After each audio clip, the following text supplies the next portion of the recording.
नमस्कार, आप देख रहे हैं एकता में शक्ति समाचार। जहां जेपी फैक्ट्री के पास ग्राम गढ़वा, जिला रीवा में भारतीय संविधान के निर्माता, करोड़ों शोषितों एवं पिछड़ों के मसीहा, परम पूज्य बोधिसत्व भारत रत्न बाबा साहब डॉक्टर भीमराव अंबेडकर की 14 अप्रैल 2025 को 134वीं जयंती बड़े धूमधाम से बाजे गाजे के साथ मनाई गई। कार्यक्रम के मुख्य अतिथि ग्राम पंचायत गढ़वा के सरपंच राघवेंद्र द्विवेदी एवं विशिष्ट अतिथि RS बौद्ध प्रदेश उपाध्यक्ष, भारतीय बौद्ध महासभा मध्य प्रदेश एवं अध्यक्षता उमाकांत साकेत द्वारा किया गया। कार्यक्रम का सफल संचालन अमित कुमार वर्मा ने किया। इस अवसर पर अतिथियों द्वारा संविधान निर्माता की प्रतिमा पर माल्यार्पण एवं दीप प्रज्वलित कर कार्यक्रम की शुभारंभ किया गया। इस अवसर पर मुख्य अतिथि राघवेंद्र द्विवेदी ने कहा कि आज बाबा साहब को सभी वर्ग याद कर रहे हैं, क्योंकि उन्होंने देश का संविधान बनकर सभी को समानता का अधिकार दिलाया। उन्होंने कहा कि समाज को शिक्षित होना जरूरी है, शिक्षा से ही हमें सब कुछ प्राप्त हो सकता है। विशिष्ट अतिथि RS बौद्ध ने कहा कि बाबा साहब डॉक्टर भीमराव अंबेडकर ने जातिवाद, छुआछूत, भेदभाव को जड़ से खत्म करने एवं दबे कुचले एवं वंचित समाज के लोगों को हक अधिकार दिलाने के लिए जीवन भर संघर्ष किया। बौद्ध ने कहा कि बाबा साहब डॉक्टर भीमराव अंबेडकर जी यदि देश का संविधान नहीं बने होते तो शोषित, पीड़ित, पिछड़े समाज को समानता एवं मौलिक अधिकार नहीं मिला होता। उन्होंने कहा कि बाबा साहब ने शिक्षा का अधिकार दिया, मतदान करने एवं आरक्षण जैसी संविधान में व्यवस्था कर समता, स्वतंत्रता, बंधुत्व एवं न्याय आधारित कानून बनाया, जिसमें सभी को गैर बराबरी को खत्म कर बराबरी का सम्मान दिलाया। हमें ऐसे महापुरुष के बताए गए रास्ते पर चलकर उनके अनुयायी बनना चाहिए। अध्यक्षता करते हुए उमाकांत साकेत ने कहा कि बाबा साहब के बताए गए मार्ग में चलने से ही समाज का लाभ मिल सकता है। बाबा साहब ने सभी वर्गों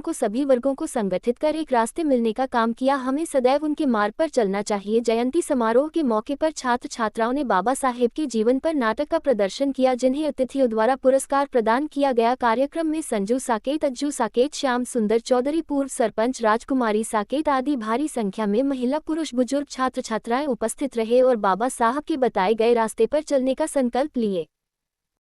बाबा साहब अम्बेडकर का जन्म हमारे मध्य प्रदेश में हुआ। ये बहुत ही हमारे लिए नहीं, ये संपूर्ण समाज के लिए गौरव का दिन है। साथियों, ये गढ़वा में जो कार्यक्रम मैं लगभग 2 साल से आ रहा हूँ, मैं इन युवा छात्रों को, युवा साथियों को इस चीज के लिए बधाई देता हूँ कि आपने बाबा साहब के विचारधारा के साथ बाबा साहेब के इतिहास को जानने की कोशिश की और समाज को एक कला का प्रदर्शन करते हुए आपने जागरूक करने का एक संकल्प लिया। इसके लिए मैं बहुत बहुत बधाई और शुभकामना देता हूं। आपकी पूरी टीम को बहुत बहुत बधाई देता हूं।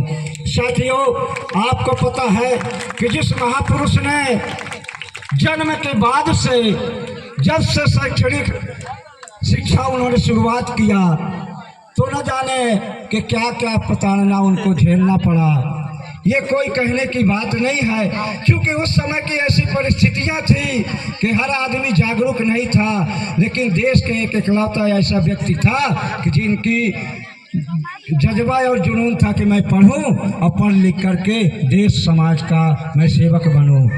बाबा साहब अम्बेडकर संपूर्ण भारत के साथ साथ विदेशों में भी शिक्षा अध्ययन किया और अमेरिका के कोलंबिया विश्वविद्यालय जैसे संस्थान में उन्होंने अध्ययन किया और उसी का परिणाम है कि हमारी अमेरिका के कोलंबिया विश्वविद्यालय ने सिंबल ऑफ नॉलेज का उपाधि बाबा साहब को दिया। और उपाधि ही नहीं दिया, बल्कि बाबा साहब को, जिस बाबा साहब उस विश्वविद्यालय में शिक्षण अध्ययन किया था, उसमें एक भव्य प्रतिमा का अनावरण भी कर दिया। ये हमारे लिए, ये संपूर्ण समाज के लिए गौरवशाली ये तिथि है। साथियों, बाबा साहब अम्बेडकर ने यदि संविधान में अनेक प्रकार की यदि व्यवस्थाएं नहीं दिया होता, नियम और कानून नहीं बनाए होते, तो आज जो हमारे बीच में माताएं, बहनें, बेटी, छात्र छात्राएं, बुजुर्ग इस शान से बैठे हैं कुर्सी में, ये नसीब नहीं था। ये बाबा साहेब का संविधान ही ये कहता है कि हमने आपको अधिकार दिया और बैठने का अधिकार दिया, बराबरी का अधिकार दिया, समानता का अधिकार दिया, और उसी का परिणाम है कि हम ऐसे सम्मानीय राघवेंद्र द्विवेदी जी सर के साथ में मैं बैठता हूँ और कंधे में कंधे मिला के मैं बराबरी से चलने की कोशिश करता हूँ। ये भारतीय संविधान का ये परिणाम है।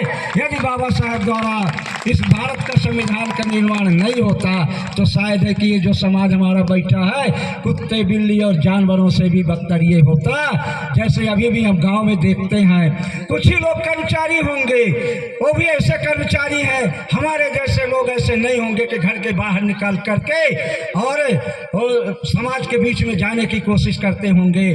तो मैं निवेदन करता हूँ माननीय सरपंच महोदय जी, आपकी कृपा, आपके जो स्वभाव, आपके नेचर और आपको जो ऊर्जा मुझे आपके माध्यम से पिछले वर्ष से मुझे मिली है, निश्चित तौर से मैं यहाँ चौथा प्रोग्राम करके आ रहा हूँ। यहाँ ये बाबा साहब अम्बेडकर की ऊर्जा है, बाबा साहब की ताकत है कि मुझे ऐसा महसूस नहीं होता सर कि मैं कितना कार्यक्रम में मैं गया। अभी अजाज के हमारे महोदय जी बैठे थे, बहुत सारे नेता लोग थे, लेकिन हमने अपनी बात रखी। कहने का मतलब ये है कि शिक्षित बनो, संगठित रहो। बाबा साहब ने 3 जो मूल मंत्र हमें दिया है, शिक्षित बनो, संगठित रहो, संघर्ष करो, यह नारा है। अब भारत के शोषित पीड़ित पिछड़े जागो, यह अधिकार तुम्हारा है, यह अधिकार तुम्हारा है। साथियों, बाबा साहब अम्बेडकर ने तो संविधान में बहुत सारे आर्टिकल्स दिया, बहुत सारे कानून बनाए, बहुत सारे अधिकार हमारे लिए दिया, लेकिन उसको जानने की हमें ज़रूरत है।